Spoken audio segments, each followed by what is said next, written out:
திருநாளை முன்னிட்டு திருவள்ளுவரின் திருவுருவ சிலைக்கு தமிழ்நாடு முதலமைச்சர் மு.க.ஸ்டாலின் மாலை அணிவித்து மலர் தூவி மரியாதை செலுத்துகிறார். விவரங்களோடு நம்முடைய சிறப்பு செய்தியாளர் அபினேஷ். விவரம் என்ன?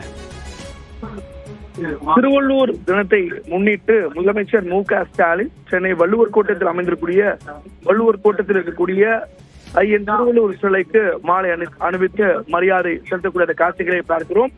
ஒவ்வொரு ஆண்டும் இந்த திருவள்ளுவர் தினம் தமிழ்நாடு அரசால் கொண்டாடப்படும். அந்த அடிப்படையில் இன்றைக்கு முதலமைச்சர் மு.க.ஸ்டாலின் வள்ளுவர் கோட்டத்தில் அமைந்திருக்கூடிய வள்ளுவர் சிலைக்கு மாலை அணிவித்து மரியாதை செலுத்திருக்கக்கூடிய நிலையில இந்த விழா அரங்கில திருவள்ளூர் விருது என்பது வழங்கப்பட இருக்கிறது. இந்த ஆண்டு திருவள்ளூர் விருது 2026ஆம் ஆண்டு விருது முனைவர் மு.பெ. சத்தியவேல் முருகனாருக்கு வழங்கப்பட இருக்கிறது. அதே போல 2025ஆம் ஆண்டுக்கான அண்ணா விருது, பெரியார் விருது, அம்பேத்கர் விருது, காமராஜர் விருது உள்ளிட்ட மொத்தம் 13 விருதுகளை முதலமைச்சர் மு.க.ஸ்டாலின் வழங்குகிறார். குறிப்பாக இந்த ஆண்டு அண்ணா விருது நீர்வளத்துறை அமைச்சர் துரைமுருகனுக்கும், அதே போல பெரியார் விருது வழக்கறிஞர் அருள்மொழிக்கும், அதே போல அம்பேத்கர் விருது சட்டமன்ற உறுப்பினர் சிந்தனை செல்வனுக்கும் வழங்கப்பட்டிருக்கிறது. அதே போல பாவேந்தர் பாரதிதாசன் விருது இந்த ஆண்டு கவிஞர் யுகபாரதிக்கும், திருவிக்கா விருது இறையன்பு ஐஏஎஸ் அவர்களுக்கும், அதே போல கியாபே விஸ்வநாதம் விருது முனைவர் செல்லப்பா அவர்களுக்கும் வழங்கப்பட இருக்கிறது.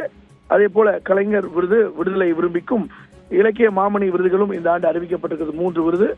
இன்றைக்கு அதையும் முதலமைச்சர் மு.க.ஸ்டாலின் வழங்க இருக்கிறார். அந்த அடிப்படையில திருவள்ளூர் விருது மற்றும் தமிழ்நாடு அரசின் விருதுகள் வழங்கக்கூடிய நிகழ்ச்சியும் அடுத்ததாக நடைபெற இருக்கிறது. முன்னதாக திருவள்ளூர் தினத்தை முன்னிட்டு முதலமைச்சர் மு.க.ஸ்டாலின் வள்ளுவர் கோட்டத்தில் கூடிய வள்ளுவர் சிலைக்கு மாலை அணிவித்து மரியாதை செலுத்தி